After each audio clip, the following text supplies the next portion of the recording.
Senhor Deus Pai, colocamos o nosso coração, essa palavra, Senhor, um coração vazio, para que tu possa encher, um coração inocente, como de uma criança. Peço, Senhor, que tu esteja abençoando o pastor, que a palavra que ele vai trazer hoje possa ser uma semente que encontre terreno fértil, que possa multiplicar, Senhor. Nós vamos agradecemos em nome de Jesus. Amém.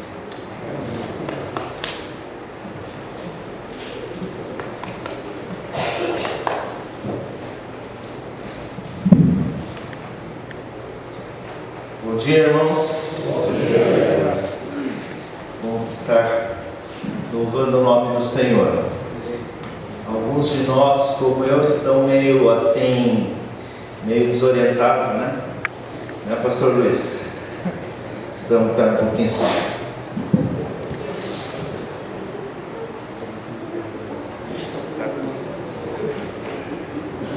Falta alguma coisa em casa, né? A cama ficou grande que a gente acorda de vez em quando, dá uns cutucão para o lado assim, não tem nada, cutuca de novo e lembra que está vazio mesmo, né? Tenho falado com a Liana, o encontro tem sido muito abençoado.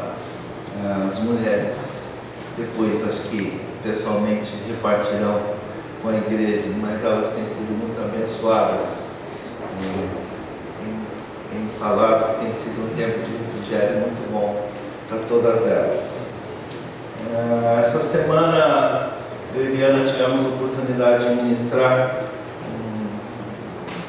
uma igreja na Zona Norte que não conhecíamos, Comunidade Cristã Vida, CCV, e aí fomos conversando, fomos vendo que na verdade temos alguns laços dessa igreja. O pastor fundador dessa igreja,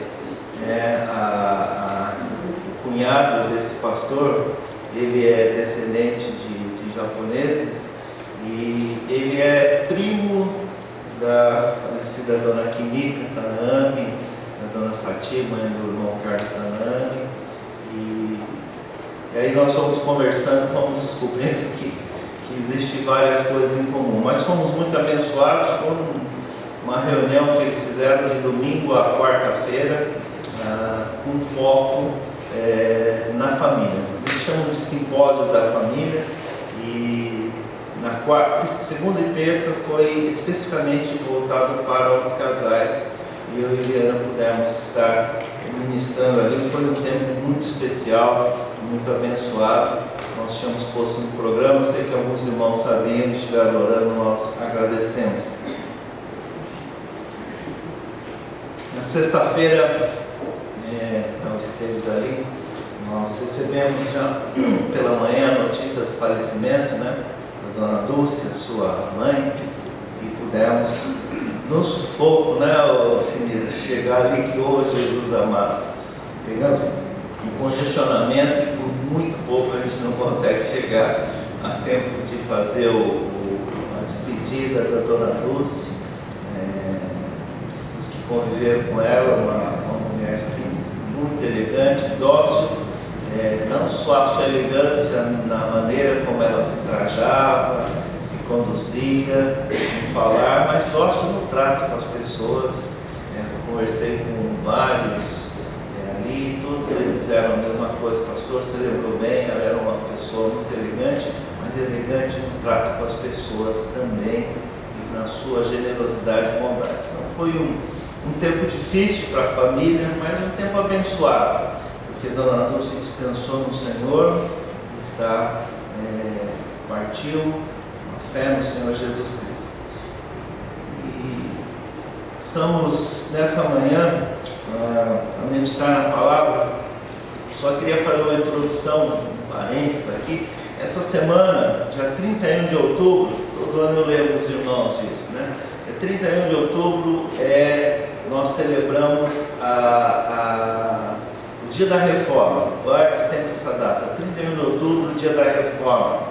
E a Reforma é considerado um momento na história da igreja marcante, tanto que há o surgimento das igrejas protestantes, das quais nós somos herdeiros, não da reforma luterana diretamente, da reforma wesleyana, mas não haveria reforma wesleyana se não tivesse havido reforma luterana. Então nós somos herdeiros da reforma luterana. E a reforma luterana, entre outras coisas, ela trouxe de volta a questão do relacionamento pessoal de todo cristão com o nosso Deus. Até então, a igreja era o agente de intermediação principal. Todos os itens e as teses de Lutero essencialmente lidam com essa questão de que a fé era intermediada pela igreja como agente mediador e, portanto, todas as ações eram mediadas pela igreja e concedidas pela igreja. Lutero diz não, a salvação, por exemplo, não é a outorga de uma instituição, mas a salvação é alcançada pela fé pessoal que nós temos no Senhor Jesus Cristo. Não vem de obras, mas é um dom gratuito de Deus para todos nós. E eu estou lembrando disso para recordar aos irmãos que a essência da reforma talvez precisa ser repensada nos dias de hoje. Nós vemos no meio evangélico crescentemente sendo criados subterfúgios de intermediação entre os crentes e Deus, como ritos, liturgias, processos que as pessoas vão criando, e nós nos esquecemos que Deus, através de Jesus, nos deu livre acesso à sua santa presença e nos declara que somos santos e temos livre acesso à presença dele. Então, lembrando da reforma, queria lembrar aos irmãos desse detalhe, que nós temos esse privilégio de ter acesso à presença de Deus. Isso é tremendamente precioso e maravilhoso. Pensando nisso, nós temos comentado que Deus tem nos inquietado sobre a necessidade de nós experimentarmos um novo tempo na nossa vida pessoal, eu particularmente falando, mas também enquanto igreja. Um novo tempo, não só que nós vemos uma sociedade diferente, com valores diferentes, totalmente distinto do que nós tínhamos antigamente. O que foi óbvio e claro há um tempo atrás, hoje não é óbvio e claro. O que era horrível há um tempo atrás, hoje as pessoas não ligam mais. É assim mesmo. Então, nós estamos em outros tempos, mas eu estou pensando não nesse sentido de novos tempos, mas pensando qual é o novo tempo de Deus para a nossa vida e nossa vida de igreja. E temos falado que uma das coisas que tem inquietado o nosso coração é que eu sinto que há dentro do meu coração um clamor de que nós estejamos dando mais espaço para a presença de Deus, que nós busquemos sem intermediações, nós estarmos na presença de Deus, nós experimentarmos a presença de Deus. E nós temos necessidade disso, irmãos. Nós precisamos de experimentarmos que o nosso Deus é vivo e que Ele flui e age através das nossas vidas e nas nossas vidas. Abra sua Bíblia no capítulo 1 do Evangelho de Marcos, versos 40 a 42. Marcos capítulo 1, verso 40 a 42.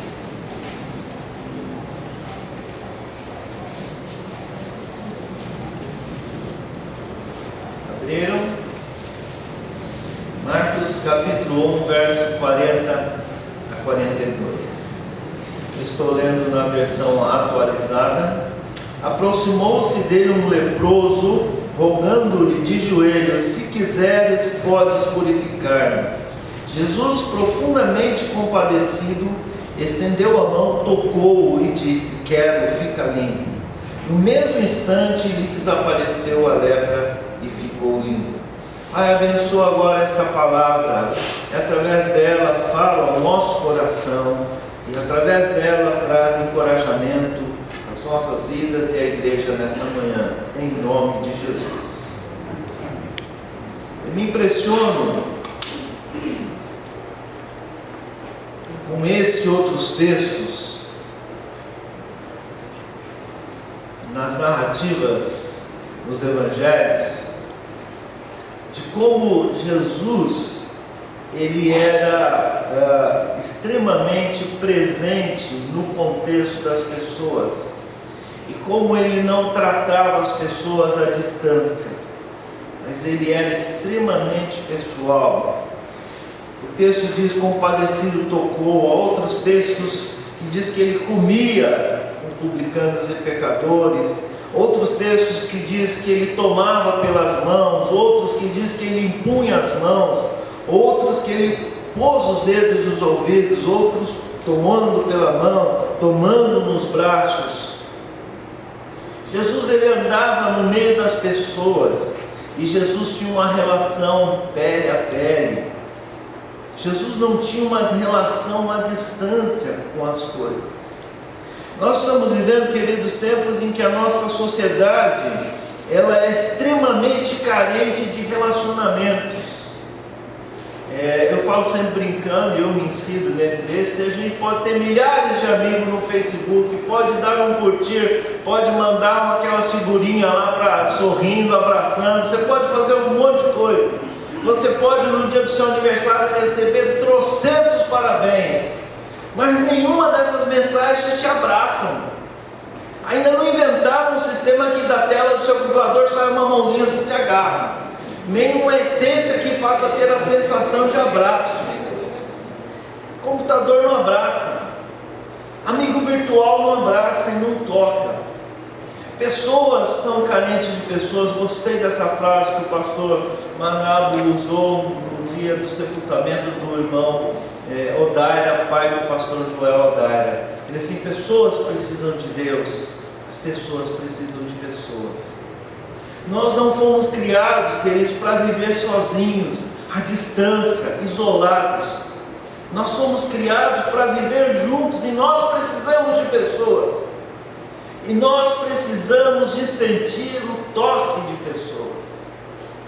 Nós vivemos numa sociedade em que as pessoas se aglutinam, e às vezes as pessoas vivem num condomínio de prédio onde vivem, sei lá uma quantidade enorme de pessoas, e as pessoas mal conhecem, sabe quem mora no mesmo bloco, e sabe que aquele é do andar X ou do Y, abaixo do dele, acima ele não sabe qual é o andar que ele mora, porque ele desce antes, e é aquele cumprimento de elevador: bom dia, bom dia. E sabe por que a gente sabe disso? Porque quando a gente entra como visitante em prédio, há várias pessoas que nos cumprimentam como se fossem conhecidos da gente ali no prédio: oh, bom dia, tudo bem, bom dia, como vai? Você olha para o cara assim: opa, acho que ele está achando que eu moro aqui, eu sou um novo morador. As pessoas, elas não se conhecem direito. As pessoas não se relacionam, não falam de si para as outras. As pessoas não se tocam, no sentido não só físico de tocar, mas não se relacionam. E há um vazio essencial de relacionamento na vida das pessoas.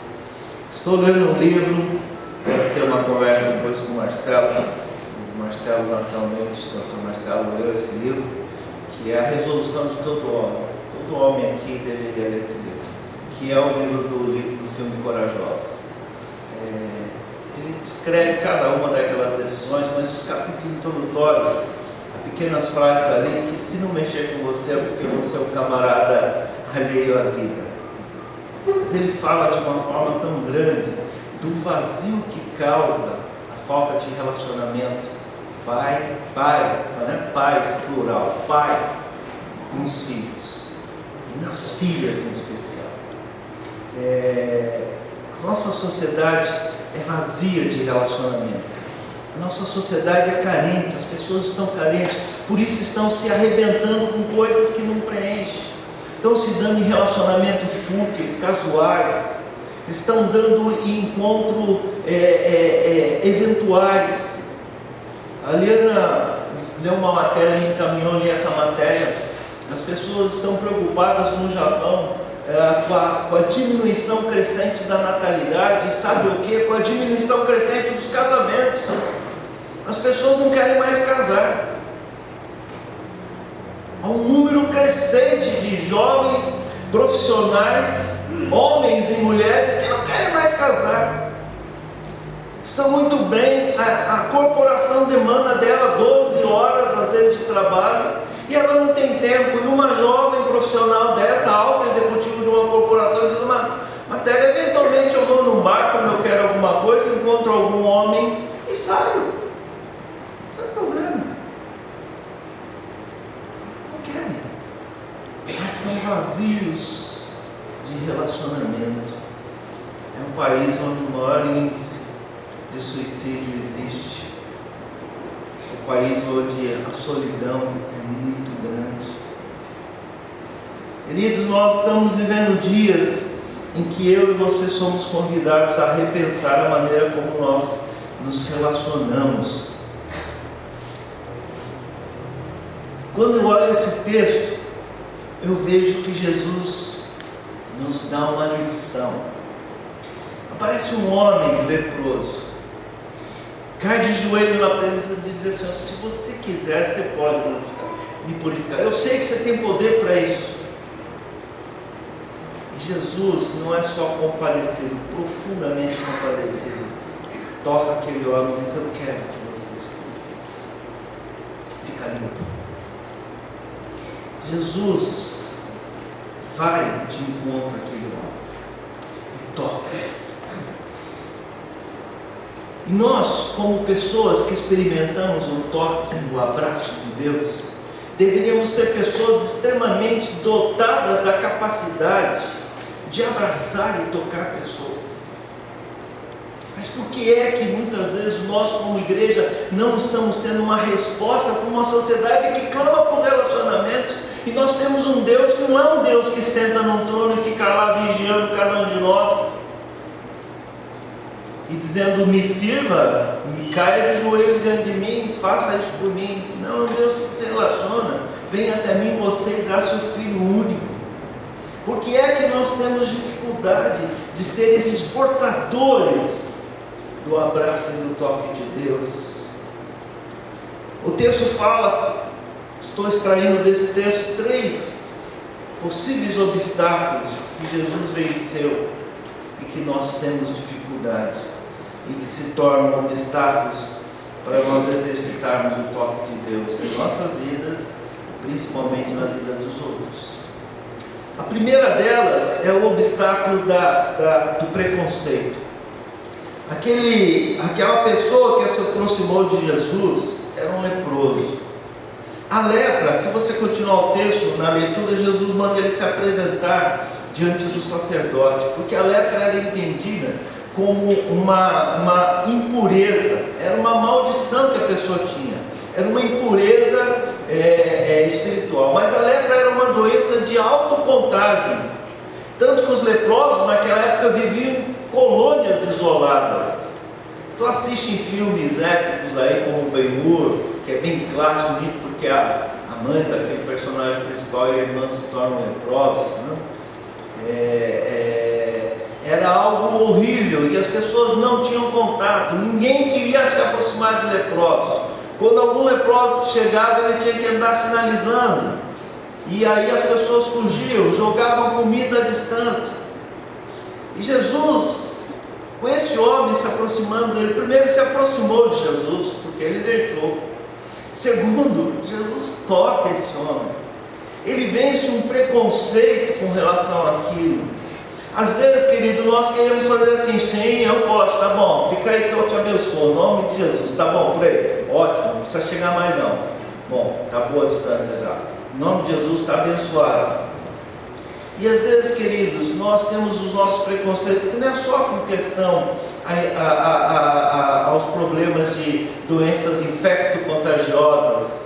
Aliás, nós nem temos noção disso, nós que somos leigos, do que é infecto-contagioso ou não. Mas nós temos certos preconceitos com relação àquilo que cada um de nós tem. Às vezes é um conceito que a gente tem acerca de alguma coisa. Às vezes é um conceito assim: não, eu sou tímido, eu não sei fazer, eu não sei falar. Evangelista é o Nelson, o resto eu não sou evangelista. Eu não sei fazer isso, não. Eu não consigo falar com as pessoas. Quem ora é a Cauriatina, eu não sei orar, não. E às vezes a gente tem preconceitos. Não, eu dou estudo, não, quem prega é o presbítero Hugo. E às vezes a gente estabelece preconceito. Não, dirigente bom é que nem o fulano que faz direitinho, inova, tal. Eu não sei. E a gente põe preconceitos para poder abençoar outras pessoas. E nós nos escondemos atrás desses preconceitos e nós definimos eles bem claramente e justificamos a nossa inoperância, a nossa falta de ação, para que o toque de Deus chegue na vida de outras pessoas. Algumas vezes pessoas nos ligam e no contexto de São Paulo a gente não consegue atender pessoalmente todas as pessoas, não só a nossa limitação de deslocamento, mas a pessoa também de tempo às vezes. E muitas pessoas nos ligam. E eu percebi e comecei a fazer que a Eliana, toda vez que alguém fala alguma coisa, ela ouve e ela sempre termina dizendo assim: então eu posso orar com você? E eu ouvia: tá bom, irmão, a gente vai estar orando. Eu desligava a ligação e orava. Mas eu percebi que quando você diz para a pessoa assim: posso orar com você? Então, ora. Aquilo traz um conforto no coração de quem está do outro lado. Mas é uma coisa tão simples, né? E eu orei. Qual a diferença? Eu orei do mesmo jeito. Não faz diferença. Deus ouviu. A sua parte com isso. Qual a diferença? Você desligar e orar com a pessoa. A diferença é o toque. E às vezes, queridos, nós vamos estabelecendo procedimentos, coisas, e nós não conseguimos vencer os nossos preconceitos. Além do preconceito mesmo. Pessoas que talvez cheguem até nós e falam assim: vou passar de largo. Você atravessa a calçada. Sem culta conversa. Você para de conversar. Você, tá bom, então, meu irmão, não sei o que e tal. E a gente toma o comando em tudo. Às vezes a gente tem preconceito. Quando alguém se aproxima e quer falar com a gente, você sente aquele cheirinho de cachaça, você pensa assim: cachaceiro. E às vezes você não dá nenhuma atenção. Eu sou assim. Nós temos preconceitos. Jesus quebrou os preconceitos. Esse é um obstáculo que impede a gente de ser portador da bênção de Deus. Os preconceitos que nós temos. Outra coisa que Jesus mostra é profunda compaixão. Profunda compaixão. Ele compadeceu-se daquelas pessoas. E nós estamos vivendo tempos, queridos, em que cada um de nós às vezes está tão absorvido com as suas próprias coisas, que nós desenvolvemos um sistema de não se compadecer com as coisas. Eu estava pensando outro dia, tenho o hábito às vezes de ouvir noticiário, tenho o hábito de ler coisas, e eu comentei com a Eliana e disse: nossa, esses noticiários estão cada vez mais só matou não sei aonde, chacina não sei o que lá, violência não sei aonde, bateu não sei o que, quebrou não sei o que lá, a dominância das notícias e das tragédias. E eu estava pensando que muitas vezes algumas tragédias eu parava, eu ficava ouvindo a história e aquilo às vezes fazia com que eu tivesse lágrimas nos olhos e pensasse profundamente: Senhor, misericórdia. Mas às vezes, querido, você está tomando um café e ouve aquilo. Mas uma notícia. Amanhã vai ter mais, depois amanhã vai ter mais. A gente às vezes vai perdendo a capacidade de se compadecer, de se colocar no lugar do outro, de ter compaixão pelas pessoas, de olhar e ver que são pessoas que estão talvez desesperadas. Sabe por que a gente não percebe tanto sofrimento das pessoas? Porque a gente não tem compaixão, a gente tem dificuldade. Estou generalizando, estou dizendo que todo mundo é assim 100% do tempo. Graças a Deus que não somos assim 100% do tempo. Mas às vezes esse é um obstáculo. A gente às vezes passa tantas vezes de largo que não consegue perceber os ferimentos daquele que está precisando. E nós temos que vencer esse obstáculo, o obstáculo da compaixão. O terceiro obstáculo diz assim: no mesmo instante lhe desapareceu a lepra e ficou livre. Ah, cara, mas isso aqui é Jesus, né, meu irmão? Jesus é outros 500. Jesus não sou eu. Se eu fosse Jesus, a coisa seria diferente. Jesus é Jesus e eu sou eu. Não sou Jesus. Jesus disse: eu quero, acabou. Agora, se eu quero, opa, é outra, eu quero, mas por que não foi? Eu quero, não está funcionando, Jesus. Jesus era Jesus, mas em muitos textos ele diz: Pai, obrigado porque me ouviste. Aliás, Senhor, sempre.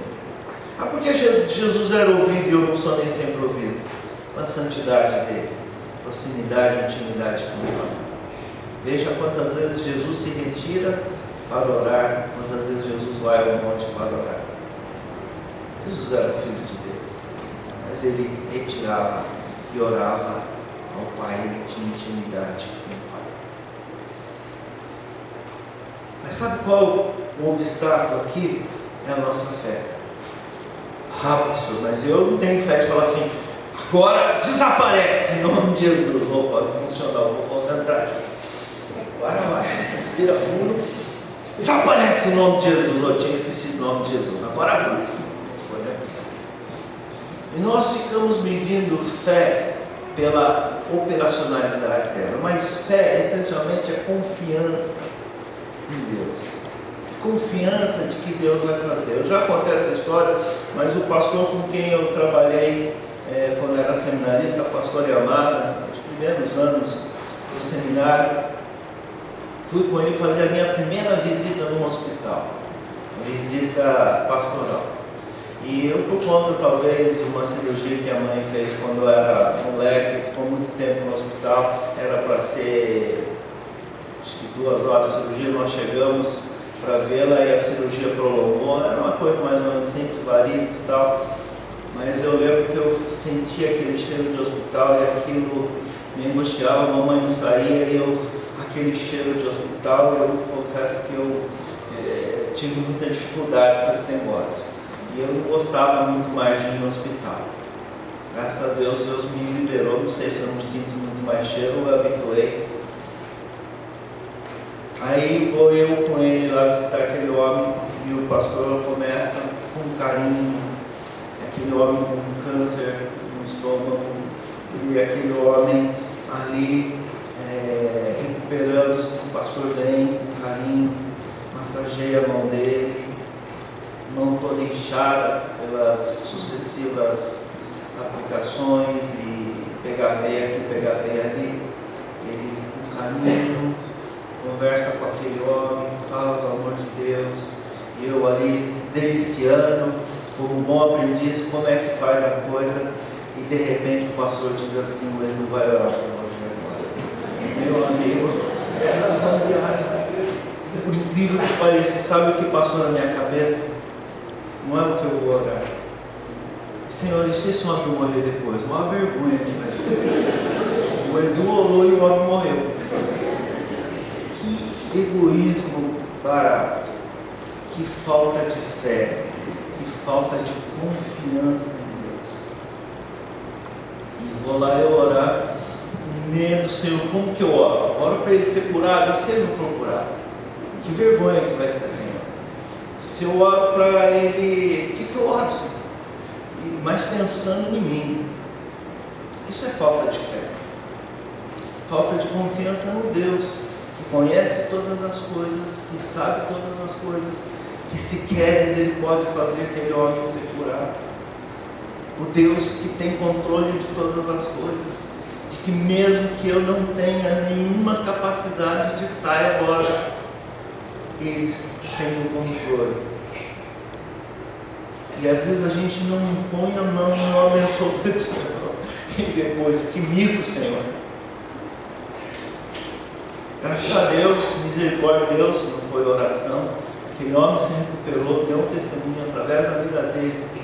Muitos conheceram Jesus. Anos depois ele teve outro problema e veio a falecer. Independente disso, estou falando da minha experiência. Um obstáculo é a falta de fé. Mas falta de fé não é isso aqui, ó. Estou confiante, uma confiança 100%. Vai sair agora. Não. É confiança 100% num Deus que é 100%. Que age independente da minha dificuldade, da minha limitação. Sabe por que às vezes a gente não ora? Porque a gente não conhece direito o caráter e o coração de Deus.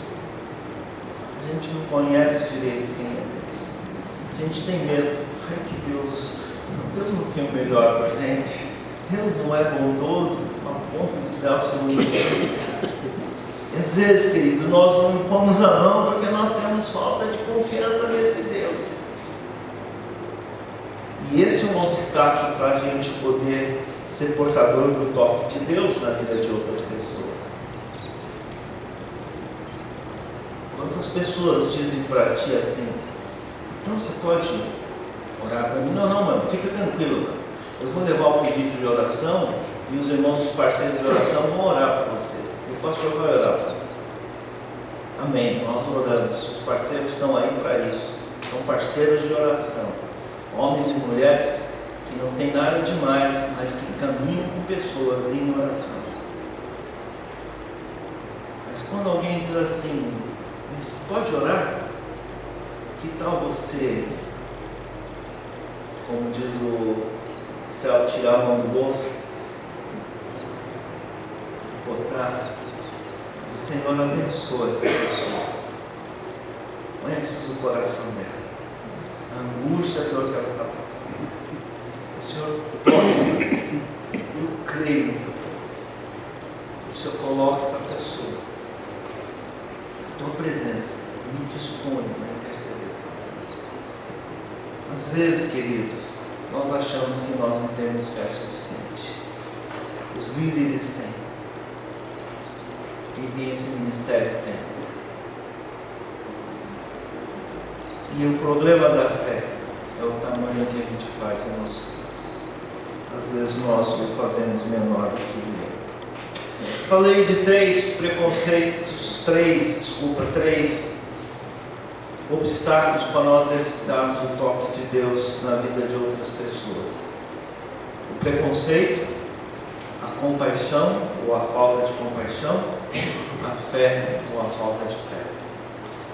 Fé como confiança.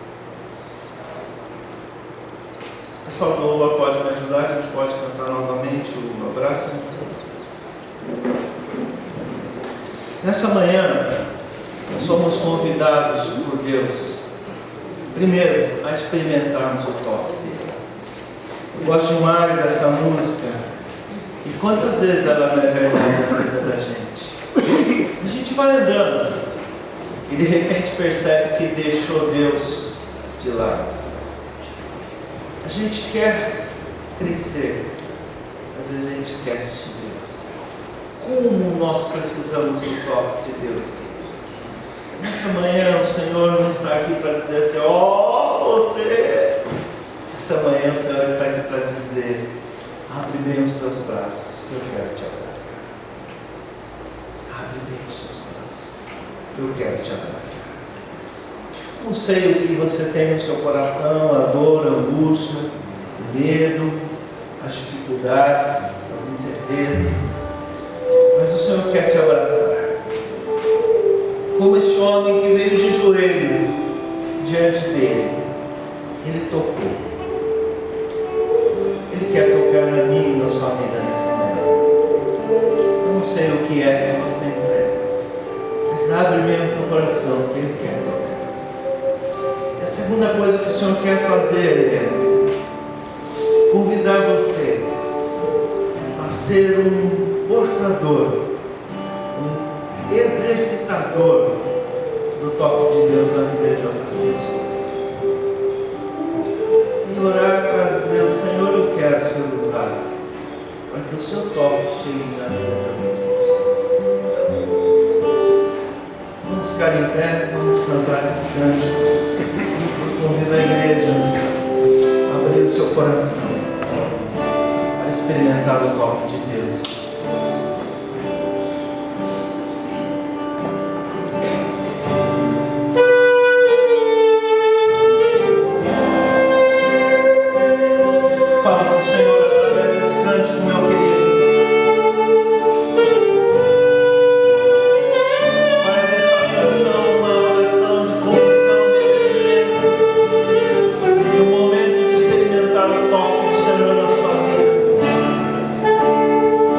Thank you.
aos irmãos que talvez tenham um coração angustiado e precisavam do toque do Senhor. Mas também nessa manhã o Senhor tem encorajado a mim e a cada um dos irmãos desta igreja a sermos pessoas que exercitam o toque de Deus na vida de outras pessoas. Porque pessoas precisam de pessoas. E o Senhor nos encoraja a sermos pessoas abençoadoras, pessoas que abraçam e tocam em pessoas, pessoas que são portadores para que o toque do Teu Espírito chegue na vida de outras pessoas. Faz isso, Senhor, para a glória do Teu nome. Nós oramos no nome de Jesus. Amém. Quem irmãos pode sentar.